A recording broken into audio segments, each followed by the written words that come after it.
Screenless. The TV drama is imagined. The work and the guests are real. Making a soundtrack. Hello, Dan. Hello, Gareth. Opening scene and action.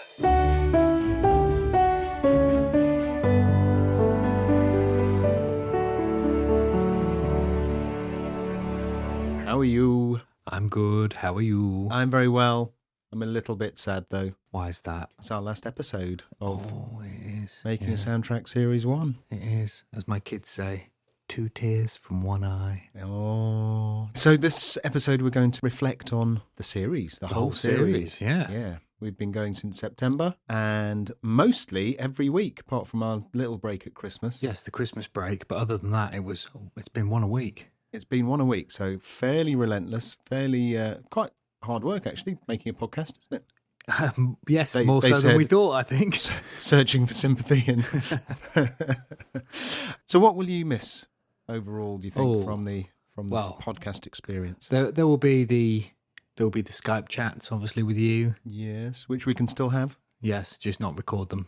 Yes, and put them out into the public. Yeah. I'll miss that.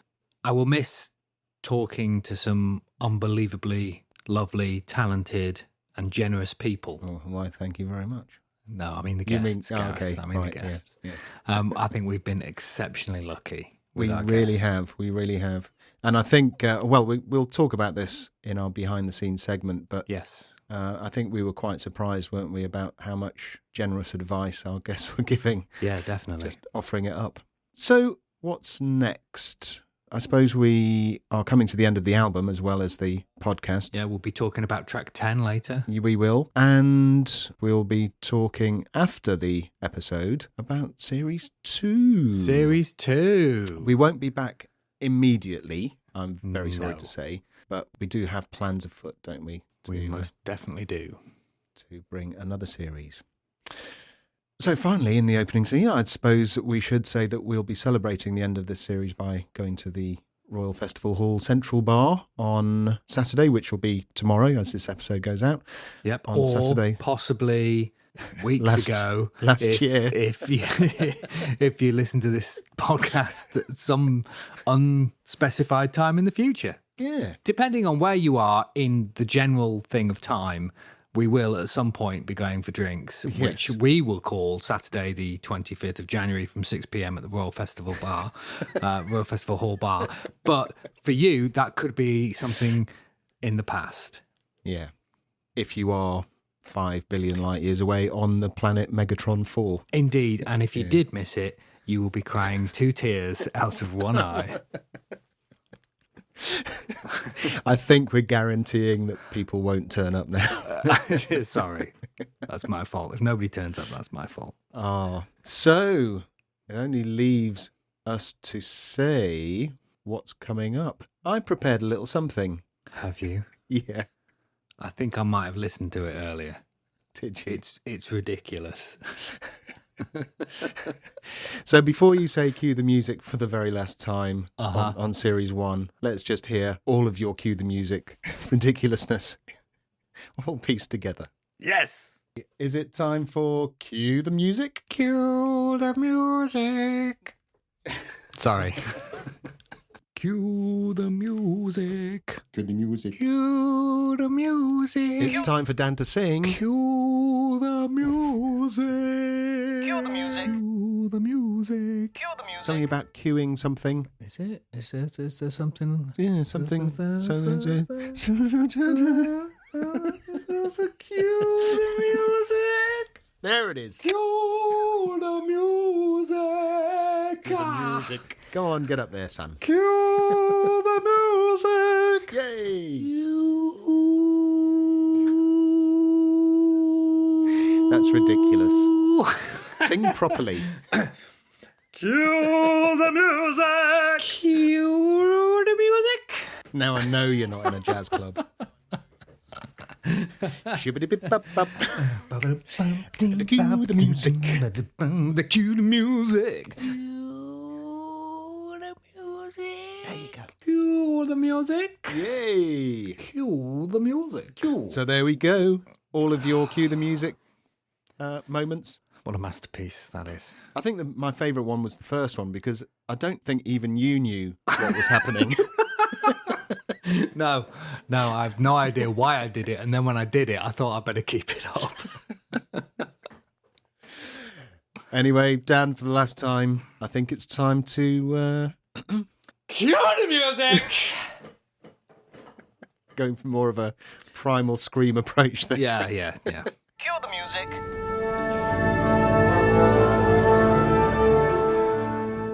So, track 10. Track 10, the final track of the album.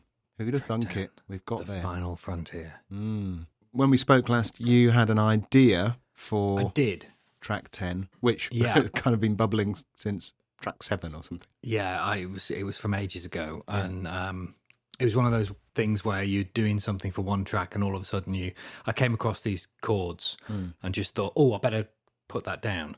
With it being called Resolution, I thought it's probably going to be quite slow. So I did it at a low tempo. I just put a click up and then just played those chords in.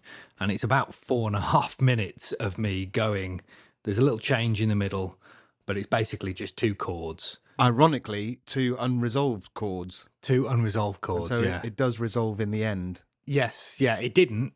Yeah. And then we decided perhaps it should actually resolve. with the title of Resolution. Yes, indeed. So that was kind of it. And I thought nothing of it and I remember sending you that text as we spoke about last week saying, I think I've come up with an idea. I thought nothing of it, haven't listened to it since. And then when it came to track 10 and we needed to start, I thought, I better listen to it and see what it's like.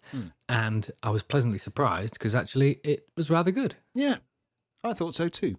Yeah, it was very nice. Yeah. And when I heard it, I immediately thought, yes, we can surround this with ideas that have gone through the album. Because it was literally just some very slow string chords and that was it. Yeah. In my eyes, it's been way easier to populate this with other things than track 9, for instance, which is, we came at a different perspective. Yeah. I think it goes to show that actually when you're collaborating, a good thing is to share things early. Yeah. Because it does spark that kind of creative juices in the other person very quickly. And the other thing is that if you've got an idea, just whack it down quickly. Yes, thoroughly agree. So you sent me the strings Yep. that you recorded. You also sent me through the MIDI for those strings. For the strings, yep. I don't know what you were thinking. Sending the MIDI through. I But rarely do any kind of thinking. Yeah. I think that's... I presume you thought it would be helpful in some I thought way. it might be helpful because, they're not typical chords. There's a lot of suspensions and strange harmonic stuff in there. There's kind of like 2 notes held over in each chord. So they always share the same note, which kind of gives it an unsettling thing, but at the same time, it's all connected together and sounds as one. And I just thought if I sent you the MIDI, rather than you sitting there trying to work it out, you'd just be able to pull the MIDI up and go, that's it. Yeah, which I did. Yeah. And the first thing I did actually with the MIDI, I imported it just in case I needed it. And the first thing I did was to drag it into the soft piano patch that we've been using. And it just suddenly resulted in a nice little chord at the start of the strings, and it seems to fit. So I've tweaked it slightly, but generally it's just all there, ready to go. Cool. And then we spoke, didn't we, about adding maybe a string quartet to it rather than more string, because we've got like this big string patch. So it's like we've got the string section doing something, and maybe having a couple of solo strings or a quartet doing something. So you added... Yeah, I added a few strings. I wouldn't call it like a traditional quartet as such, but, there are strings coming in and out of it. More duets than four things going on at once. But I wanted to revisit some of the character themes. So we have character 1 theme in there. We have character 2 theme. Yeah. And I was very conscious, actually, thinking back, just reflecting back on how those character themes have developed through the album. And so I had the character 1 theme. Initially, the character 2 theme seemed like a threat, but I wanted to sit in a peaceful kind of resolved way next to the character 1 theme. And then it turns into, again, following the chords that you resolve onto into A minor.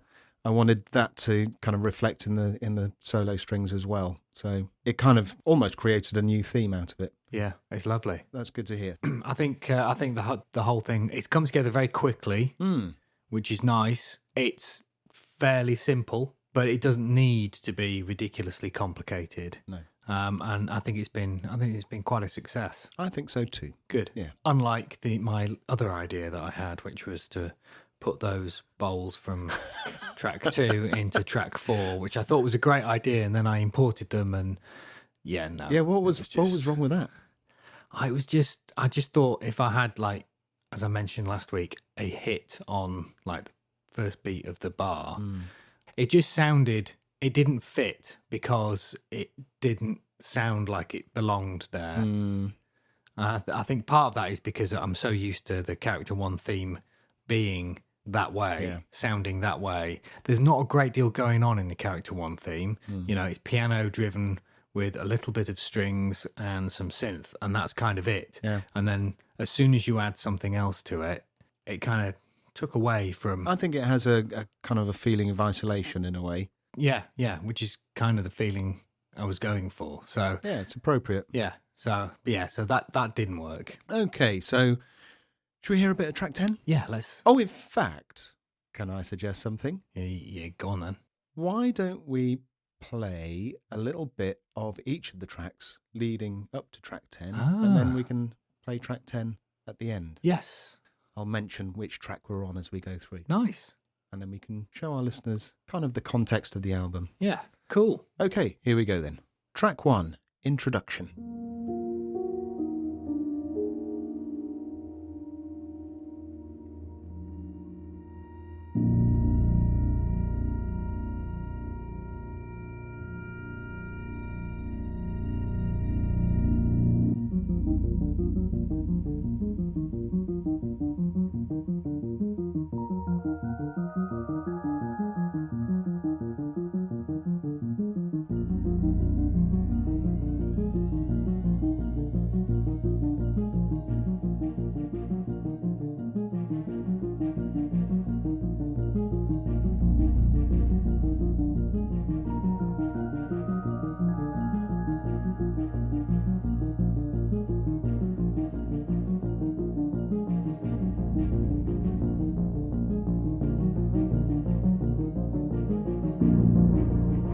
Track 2, Theme Tune.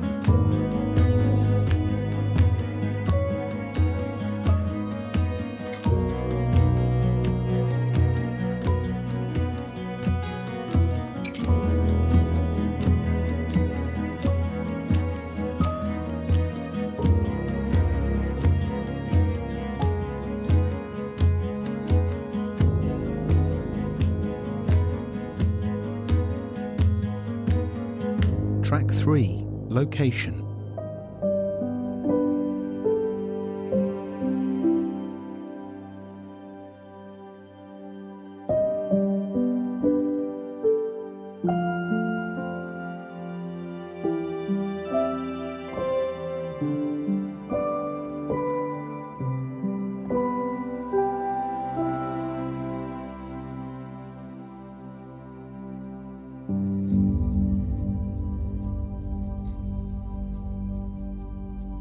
Track 4, Character 1 theme.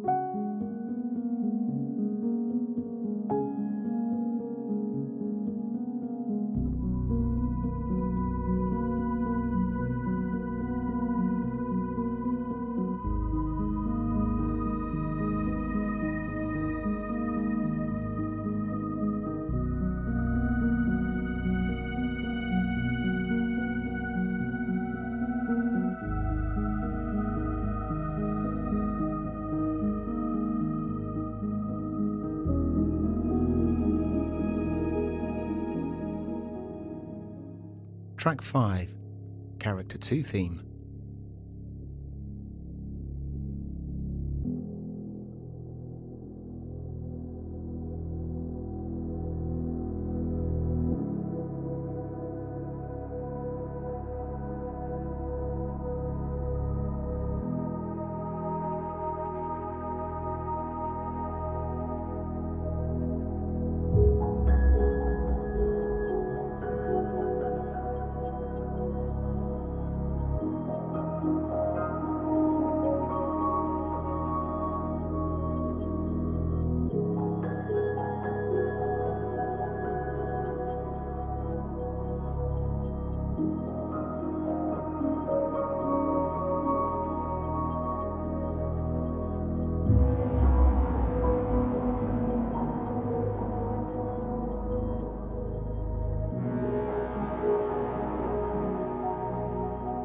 Track 6, The Liminal Zone.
Track 7, Aftermath.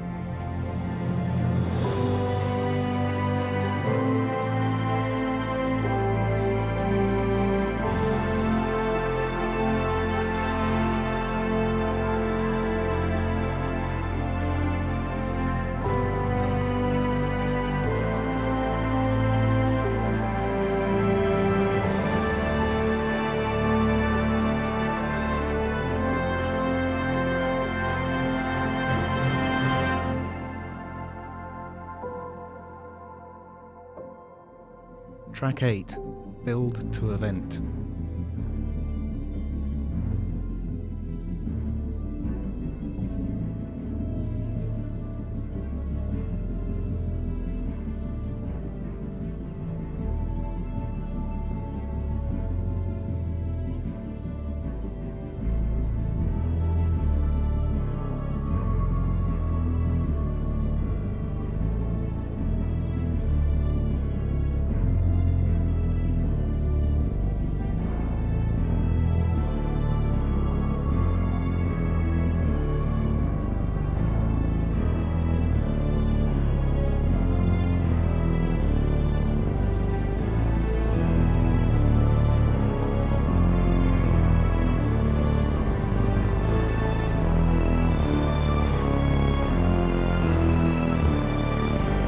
Track 9, Event.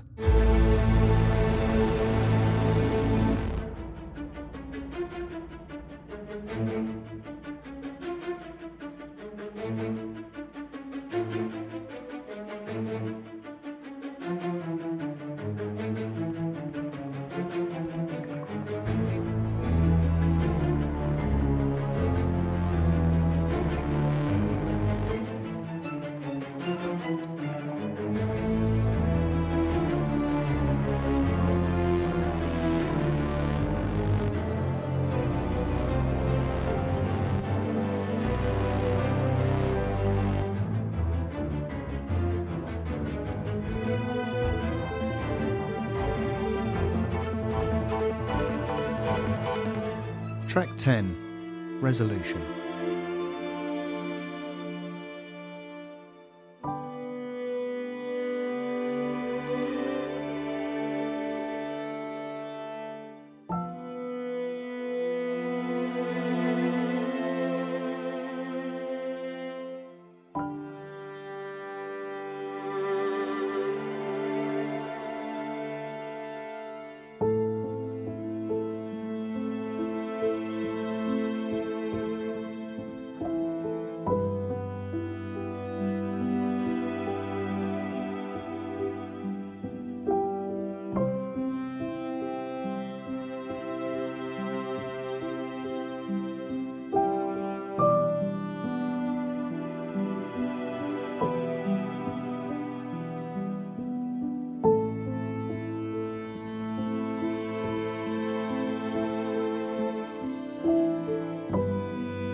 there we are.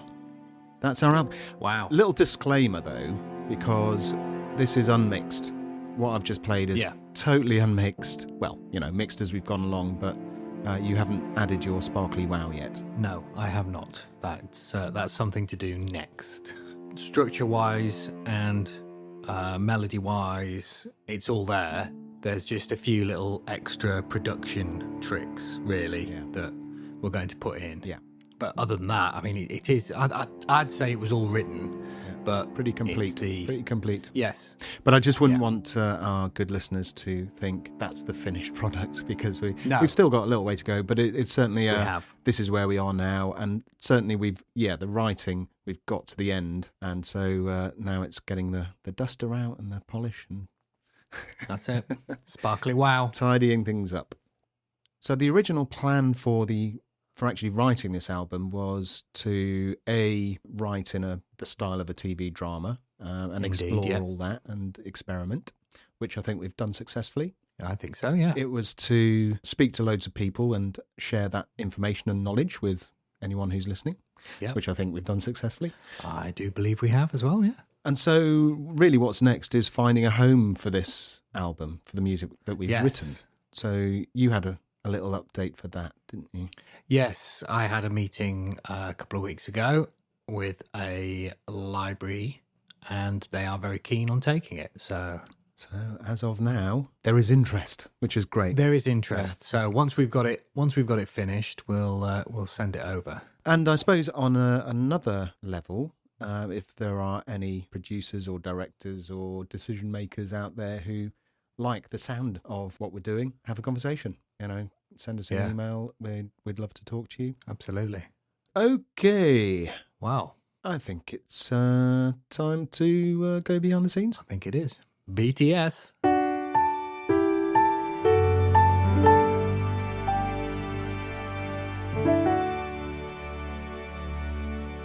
Behind the scenes this week, we are going to be just reflecting on all of the wonderful guests that we've had. And every interview we had on the show, we asked our guests about advice for their younger selves or people going into the business that they're in. We got some absolutely cracking advice as well. We did. Really, really top stuff. Yeah. You can see the videos of those on our social media, but we're just going to go through them now and just reflect on that advice. So first of all, we've got Rob McCallum, who is concept artist and storyboarder to the Hollywood movies and dramas. Yes, indeed. Here we go. My younger self, I would say stick up for yourself a little bit more. Maybe keep directing, because that's what I want. Right. I used to make short films. I got into storyboarding because I used to make my own short films, and then I ended up doing comics for a while. I worked for 2000 AD and Marvel and DC. I worked for Stan Lee for 2 years from a house in Greenock, doing everything by phone call and FedEx, because that was before computers were any use. But as far as the drawing side of it goes, it's worked out all right. So I'm kind of, it's worked out probably about as well as it could so far, touch wood. For younger artists, basically stick at it. Don't copy people too much. Don't learn to draw from comics or manga. Learn to draw from real life, because you can always tell when somebody has only learned to draw from comics. Well, yeah, stick up for yourself. Yeah, that's good. And stick at it. Yeah, Indeed. Stick at it, stick up for yourself. I think there's a lot to be said for both of those. Yeah, and something that's come up more than once is just don't try to copy other people. Yeah. Be yourself. Okay, so going from Rob, Andrea Gibb, the scriptwriter, whose recent drama Elizabeth is Missing is wonderful, and I believe still on BBC iPlayer if you haven't caught it yet.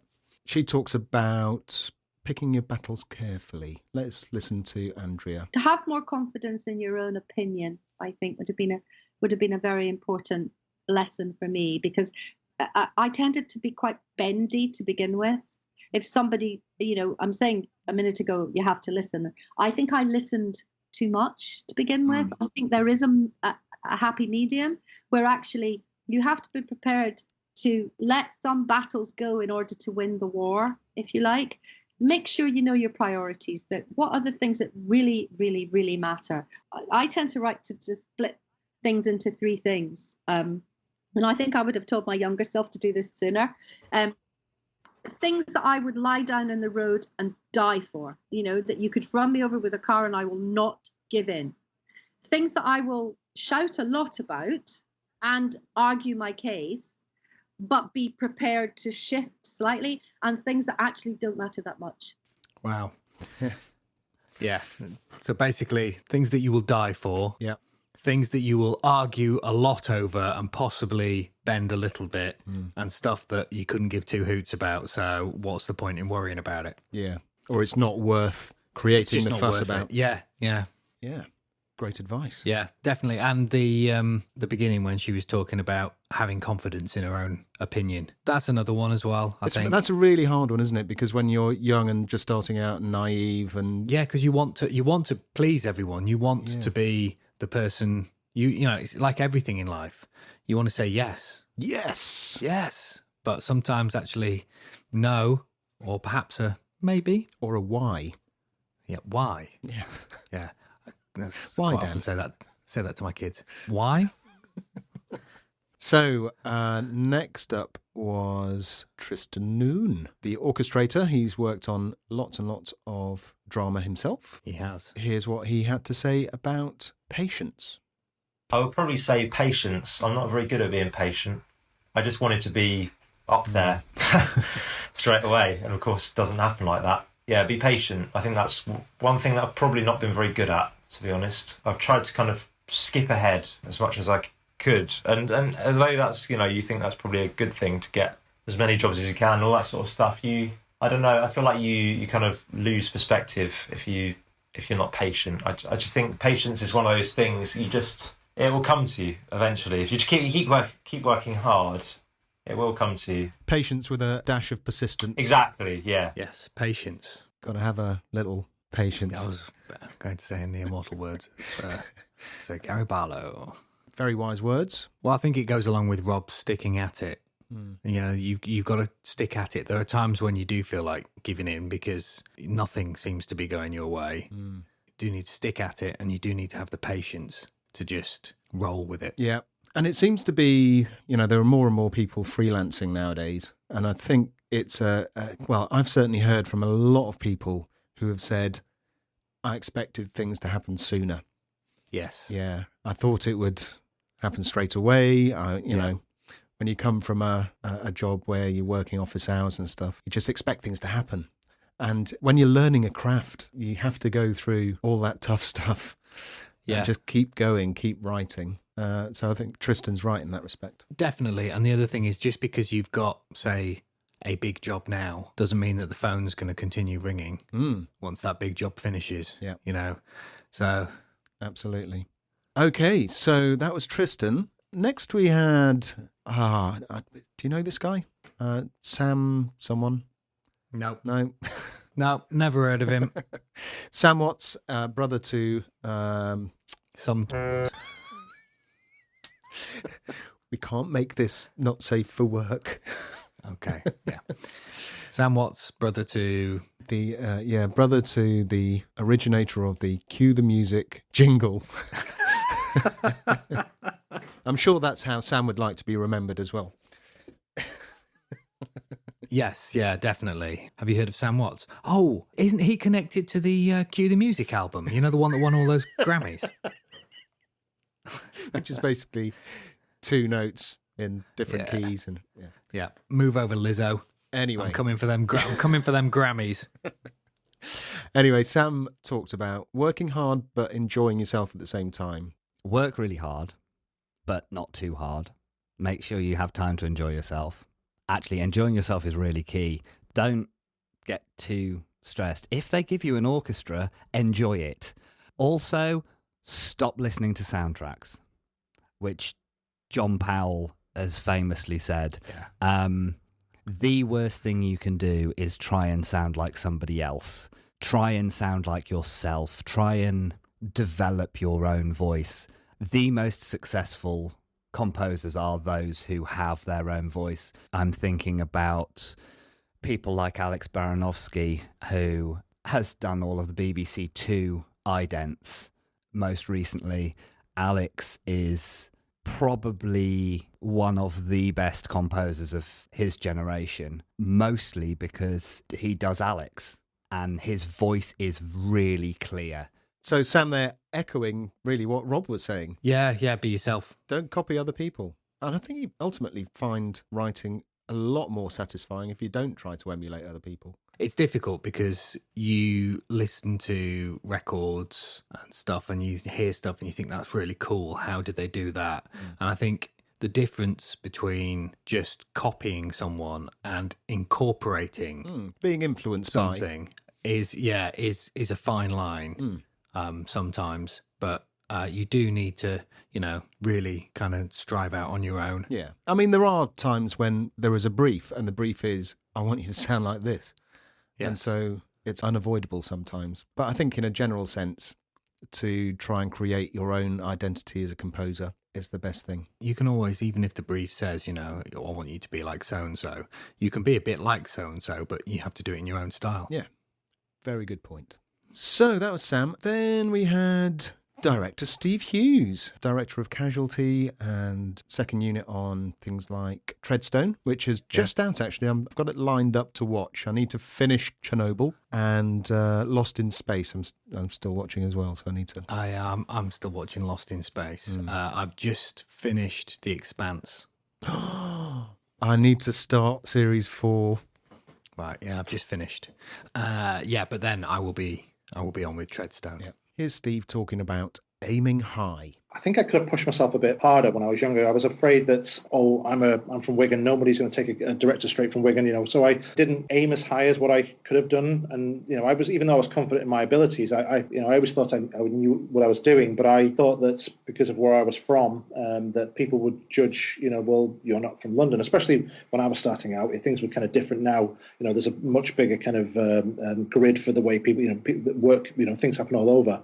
I think I would tell myself not to sort of, to push myself harder, like I'm finally finishing a film script after years, and that my friends always said to me, you could be making a movie by now, but because I've been very cautious, maybe I've been a bit overcautious about things. My feature script, I don't want to send it out to anybody until I think it's perfect, when it doesn't really matter. People want to read a script, whether it's there's going to be rewrites and things are going to change, but because it's my first script, I'm extra cautious, and that I wish I didn't have that kind of quality. Is that I could have pushed myself a bit further. Yep, I've definitely been guilty of that one. Yes, I think probably everybody has, haven't they? Yeah, well, I think it's very easy to be in your own bubble. And when you are creating something, especially if you're doing something that's not, if you're doing something for picture or work or whatever it happens to be, and there's a brief and you've got to hit certain bits and, there are other masters at play, then it's easier to kind of fall in line, get it done and get on with things. But when it's your own stuff, when you're doing your own personal project, it can be very easy to sort of disappear down that rabbit hole not come away until it's absolutely 100% perfect. Yeah. I can appreciate how when you're learning and when you're improving, it's hard to know how good it can be. You get to a point where you think, oh, wow, that sounds amazing. And I'm sure we've all listened to mixes that we've done 10 years ago and gone, okay. Yeah. That could sound a lot better. And it's just, it's just evolving and improving, isn't it, over time? Yeah, experience. Absolutely. So who's next? Who's next? Well, we have, let's see, Lucy Mitchell, who spoke to us from her brand new studio. Lucy does dialogue editing, sound effects and Foley editing, ADR and voiceover recording, and full post mixing. I do kind of wish I'd done a degree in it, just for my own confidence side of things, I guess. Like, I felt very intimidated by all the boys who knew stuff. I guess maybe also I was younger and I was the only girl, so in the kind of machine room thing. But yes, we all had to learn the tape op stuff because they didn't teach that at unis, but I knew that as soon as we got into studios, they would just go much, I didn't know how to do anything. They'd all done surround mixes and done all the produced songs and whatever. I would like to have done a degree in it. If you don't do a degree, I think these days with the podcasts like this, learning about the industry. So I go and do a lot of talks at universities, not a lot, I do some talks at universities. And although I teach them about the physical job of stuff, like how to do stuff, it's more about how you do the job in the sense that what do you do first and what it's like working in the industry and who, a bit like this kind of thing, who talks to who and what, you can learn these. And I think those kind of things important to learn. So listening to podcasts, doing a lot of reading. I mean, Lucy was talking about advice to herself, and, you know, she was talking about maybe wanting to do a degree. But I think it's more really, in the general sense, identifying what you think you need and actually seeking it out. So she was talking about listening to podcasts and searching things out online. Yeah, well, I think that, you know, the playing field has changed because of technology. Nowadays, you can do research on the internet and find out absolutely anything. Which I'm sure we both do quite a lot. Oh, yeah, loads. And especially, you know, in the composing world, certainly media composing, you're having to wear several hats, and that's another theme that's gone through. Yeah. So, yeah, I'm always going, how do I do that? And it's not so much I can't do that. You have to have the attitude of, how do I do that? How am I going to get there? And so, yeah, online resources are very handy for that. Yeah. After Lucy, we had Melton Baytok, Melton. who very kindly came on and talked about her experiences in Foley. Learnt a lot about that, actually, about a lot of Foley artists were ballet dancers before and and things like that, which makes total sense. It does, yeah. So here's Melton talking about listening. Listen lots. Wherever you go, whatever you do, touch everything. I'm touching everything because it's the texture, every texture and the weight of them and the hollow or, you know, everything is different sounding. And you will not, whatever you see, your brain will trick you sometimes to the look, but when you touch it and feel it, it's different. And you will touch it, you know, just touch everything and learn and try to visual memorize them because just seeing it doesn't make the sense. You need to be able to hear it when to combine them because they give the clues and from to me. That's great, isn't it? Just seeing something doesn't make sense. You've got to hear it as well. Yeah, you need to touch it and you need to hear it. Yeah, so that was absolutely fantastic. Simon Whiteside came on to talk about his experiences in on-set music. So on-set meaning actually if there was something playing in shot, then he would go, well, he would write music for them, work with a composer, maybe write stuff himself, and then go on set and advise the musicians about certain things, make sure everyone's up to standard and things like that. Yes, that was another thing. Yeah. So here he is, here's Simon with his advice about being nice and listening to music every day.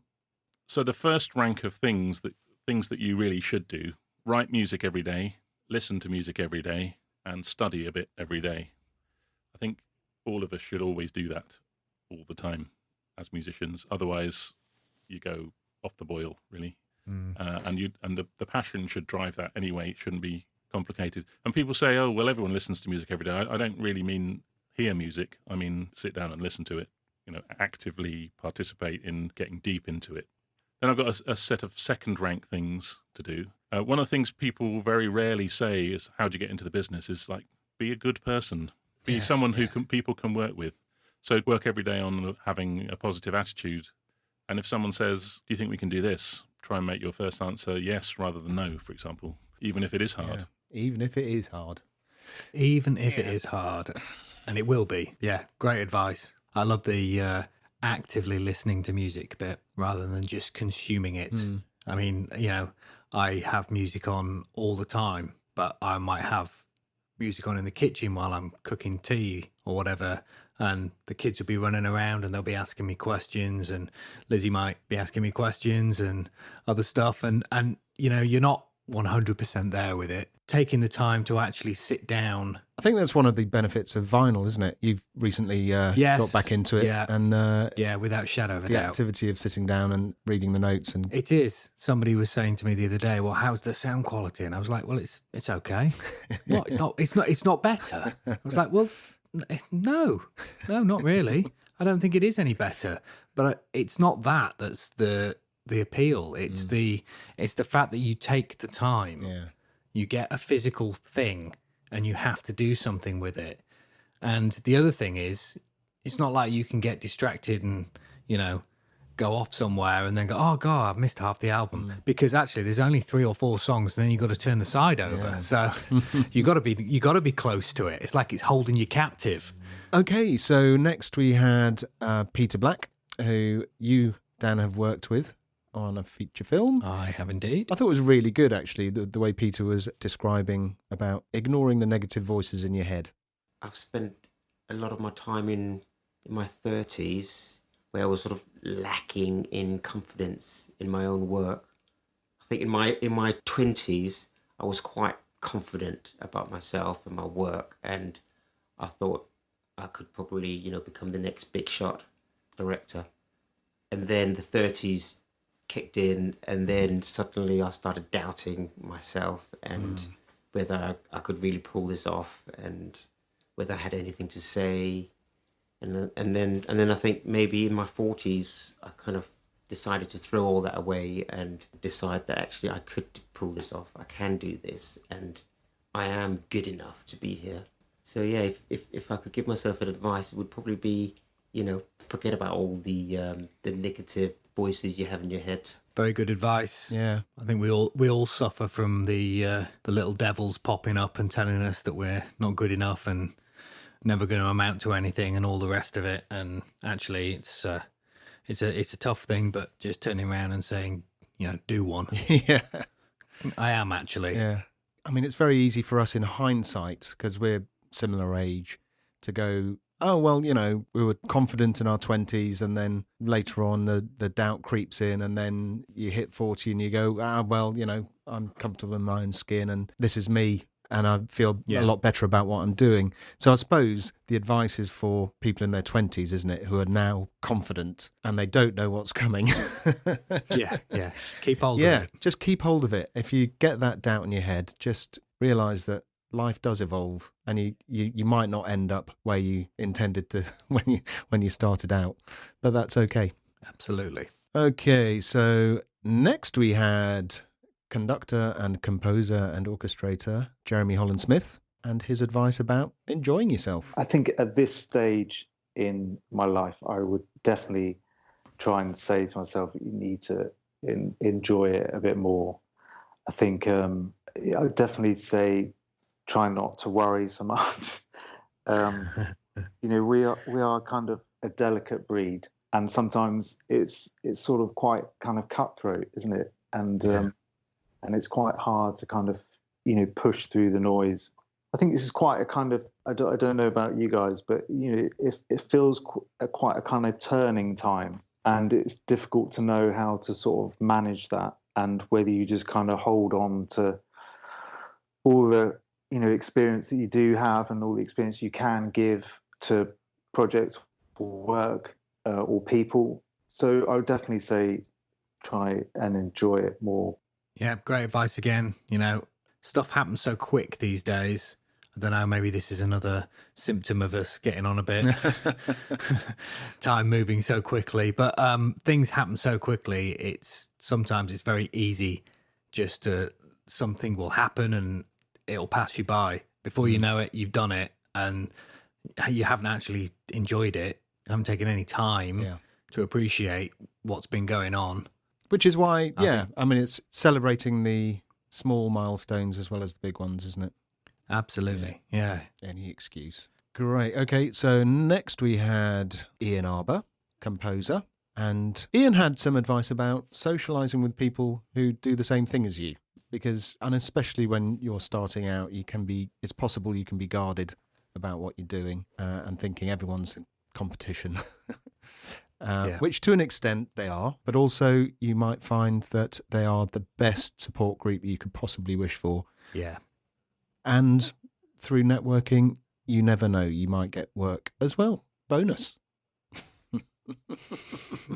Well, that's what Ian was saying, wasn't it? Yeah. Well, let's let Ian say it, shall we? I was always massively positive. I was the most unpessimistic person on the planet. So that kind of helped me not get down when people weren't replying to my emails or I wasn't winning pitches for things. So I suppose it's that kind of relentless attitude to not give up and keep going. So in terms of how I did it and how I think, where my breaks came from was having relationships with other composers.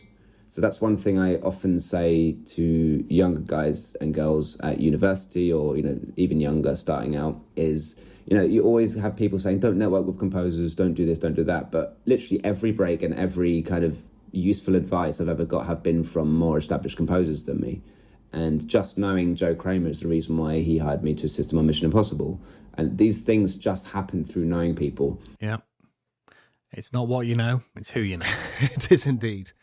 But on a very basic level, it's really nice to meet up with other composers and just, people who understand why that plugin isn't working and things like that. Well, it's not just that. People who understand that when you've had a bad day because a certain thing has happened, that's happened to them, and they can totally understand it. And actually, sometimes all you need is someone to say, "Oh God, yeah, I hate it when that happens," or "Oh yeah, that's happened to me," and then that's it. It's gone. You suddenly don't feel alone anymore, and all of that weight disappears, and you have another beer, and the world is great. Yeah. And a lot of the time in these get-togethers, you have people who are more experienced than you and people who are less experienced than you. So there's a real ecosystem of support where you kind of pass on the positive. It's an odd thing because, as Ian was saying, loads of people say, "Oh, don't mix with other composers and stuff." It's all the competition and stuff. But every single composer, pretty much, that I've ever met, we're talking an absolute handful. Not even getting past, I can use one hand to count the people that I wouldn't particularly want to mingle with again. The rest of them have just been the nicest, loveliest people. Yeah. Giving with their time, giving with their support, just totally lovely people. Yeah. Right. So our final guest was Tim Nielsen from Skywalker Sound, who again was totally generous with his advice. Yeah. He was talking about actively engaging when you're recording and not just, he was talking about sound recording. So when you're out, not just pointing the microphone in the air and hitting record, but actually thinking it through, actively engaging with what you're recording. Here's what he had to say. My first thing would be, learn everything you can about all the different things. And then I think if you want to work in sound design, I think it's really crucial that you start recording your own sound effects right from the beginning of your career. I think that it's what helps separate you from other people. Your own library and your own taste becomes apparent as you start building your library of sounds. Learning to record sounds well makes you a better editor, and learning to edit well makes you a better recordist, and all of these things go hand in hand. There's nothing like learning how to record a door close when you have to go and edit that door. The first time you send somebody out to record a door, which is a little bit of a test I always have somebody do, they record it opening and closing. And then you show them the scene where the guy's pounding on the door, then rattling it, then moving the handle, and you realize that they recorded 1/10 of what they actually need for that. So, recording is not a passive exercise. You have to actively engage with what you're recording. And that's one thing that I think a lot of people miss early on. I think they just think my job is just to go out there, hit record, and just gather whatever's there. No. Tim, they're telling it like it is. Yeah, I just think that's a great metaphor for a lot of things in life, actually. Yeah. The recording the door. You record the handle, you record it opening and shutting, and that's it, job done. But no, it's not. There's so much more. Yeah. There is so much more. Yeah. I liked the way Tim opened that as well, which is basically, first of all, just learn everything that you need to know about everything. Yeah. Yep. So once that's done. Easy. That's done. Next. Yeah. Nobody knows everything. Everybody's always learning something. Every day is a school day. It is. There's always something that you can learn. Absolutely. So we're incredibly grateful for all of our guests coming on and sharing their advice and their experience. It's been kind of mind-blowing, isn't it, how much they've been willing to impart, and actually how honest they've been about themselves. Yeah. And, any struggles they might have had and starting out and all that kind of stuff. Incredibly honest. Very honest, very, very generous. Yeah, and we're grateful to you all. Thank you very much. We most certainly are. Thank you very much.